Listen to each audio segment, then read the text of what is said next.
নমস্কার, আমি পিয়াশ্রী। গো ফরওয়ার্ডে আপনাদের সকলকে অনেক স্বাগত। এই ভিডিওটিতে আমরা একটা ছোট্ট টপিক নিয়ে আলোচনা করব, অর্থাৎ শব্দ এবং পদ, এই দুটো যে ওয়ার্ড, এই দুটো ওয়ার্ডের মধ্যে যে কী পার্থক্য রয়েছে সেটুকু আমরা আলোচনা করব। তো একে একে পদের যে বিভিন্ন ভাগগুলো রয়েছে সেগুলোও আলোচনা করব। আজকে শুধু আমরা জাস্ট ধারণাটুকু নেব।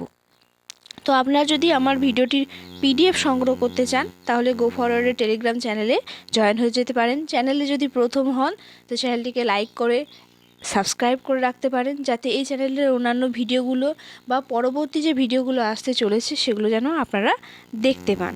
তো এই ভিডিওটিতে আমরা শুধুমাত্র শব্দ এবং পদ সম্পর্কে কিছু বেসিক পার্থক্য জানব। বেশি জটিলতা না বাড়িয়ে শুধু জাস্ট বেসিক জিনিসটা আজকে জানবো, যেহেতু সময় আমার কাছে বেশি ছিল না, তো পিডিএফটা বেশি বড় করা হয়নি। তো শব্দ এবং পদ, শব্দ বলতে কি বলে আমরা এটা বুঝি, তাই জন্য শব্দটাকে আমরা সেভাবে আলোচনা আর করলাম না। কতগুলো বর্ণ পাশাপাশি বসে অর্থ প্রকাশ করলেই আমরা তাকে শব্দ বলি। তো শব্দের আলাদা করে যে সংজ্ঞা সেটা কোনো পরীক্ষাতেই আসে না। শব্দ থেকে যেটা আসে সেটা হচ্ছে শব্দের শ্রেণী বিভাগ। তো এই পদের ভাগটা হয়ে গেলে আমরা শব্দের শ্রেণী বিভাগটাও আলোচনা করব। তো পদ আর শব্দের মধ্যে কি পার্থক্য? প্রথমে যে লেখাটি রয়েছে যে আকাশ, পাখি, ওরা, এগুলো প্রত্যেকটা একটা একটা করে শব্দ, এটা আমরা সকলেই জানি। আকাশ একটা শব্দ, পাখি একটা শব্দ, ওরা একটা শব্দ।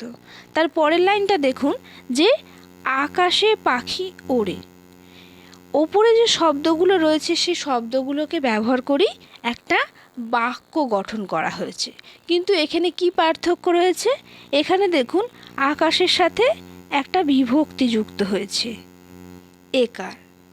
অর্থাৎ আবার ওরার সঙ্গেও একটা বিভক্তি যোগ হয়েছে, এ। তাহলে আমরা কি বুঝতে পারছি যে কতগুলো শব্দ পাশাপাশি বসলেই কিন্তু সেটা বাক্য হয় না।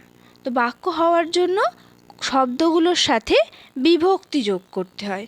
আমরা যখন কারক করেছি, কারকের সময় কিন্তু জিনিসগুলোকে আলাদা করা হয়, অর্থাৎ কারক কোন কারকের সাথে সাথে আমাদেরকে এটাও নির্ণয় করতে হয় যে এর সাথে কোন বিভক্তি রয়েছে।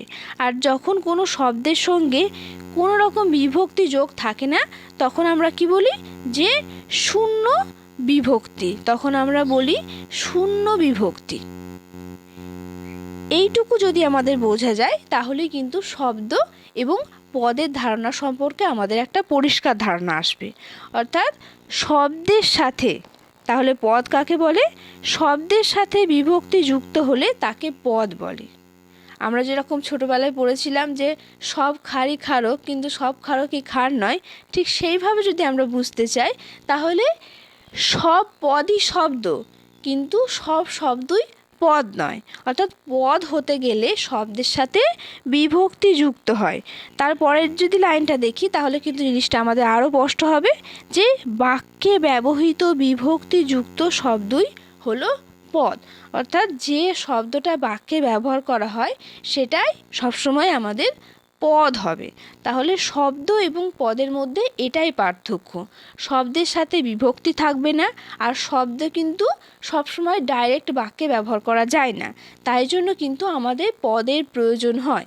তো এই ধারণাটা আমাদের এটা পরিষ্কার রাখতে হবে যে শব্দ আমাদের পদে ব্যবহার করার জন্য, শব্দকে বাক্যে ব্যবহার করার জন্য প্রথমে তাকে পদে পরিণত করতে হয়। আর পদে পরিণত করার জন্য তার সাথে কি রাখতে হবে? তার সাথে আমাদের বিভক্তি যুক্ত করতে হয়। যেমন আকাশের সঙ্গে এ বিভক্তি রয়েছে, ওরার সঙ্গে এ বিভক্তি রয়েছে, পাখির সাথে শূন্য বিভক্তি রয়েছে। তাহলে শব্দ এবং পদ সম্পর্কে আশা করছি আপনার ধারণা স্পষ্ট হয়েছে। তো এবার পদ আর শব্দের কিছু শ্রেণীবিভাগ রয়েছে। আজ আমরা শব্দের শ্রেণীবিভাগটা আলোচনা করলাম না, আমরা এর পর দিন, অর্থাৎ এই যে পদের শ্রেণীবিভাগগুলো হবে সেগুলো কমপ্লিট হয়ে যাওয়ার পর শব্দের যে শ্রেণীবিভাগ রয়েছে তিনটে, তো সেগুলো আমরা আলোচনা করব। রূঢ় শব্দ, যোগ রূঢ় শব্দ, অর্থাৎ শব্দের যে শ্রেণীবিভাগটা সেই শ্রেণীবিভাগটা শব্দের অর্থ পরিবর্তনের যে কারণ সেই অনুযায়ী শ্রেণীবিভাগ করা হয়। অর্থাৎ উৎপত্তিগতভাবে একটা অর্থ রয়েছে এবং পরবর্তী সময়ে গিয়ে অর্থটা চেঞ্জ হয়ে যাচ্ছে। তো সেই কারণে যে ভাগগুলো রয়েছে সেগুলো আমরা আলোচনা করব, কিন্তু সেটা আমরা পরে করব। তো পদের শ্রেণীবিভাগ, পদকে কতগুলো ভাগে ভাগ করা হয়, আমাদের ইম্পর্টেন্ট জায়গা হচ্ছে এইখানটা। শব্দ এবং পদের মধ্যে যে পার্থক্য রয়েছে সেটা আমাদের কনসেপ্টটা বোঝার জন্য। তো বাংলায় সব পদ 5 প্রকার।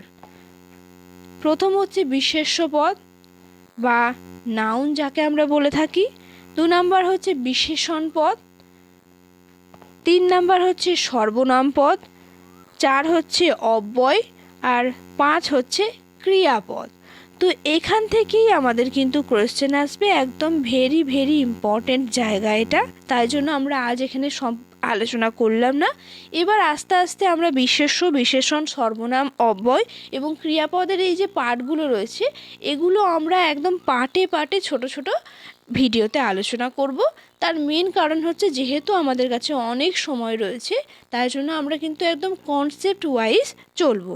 তো আমাদের ভিডিওটা কিন্তু আজকে এখানেই একদম শেষ, কারণ এই ভিডিওতে আর কোনো তথ্য নেই, জাস্ট এইটুকু তথ্যই ছিল।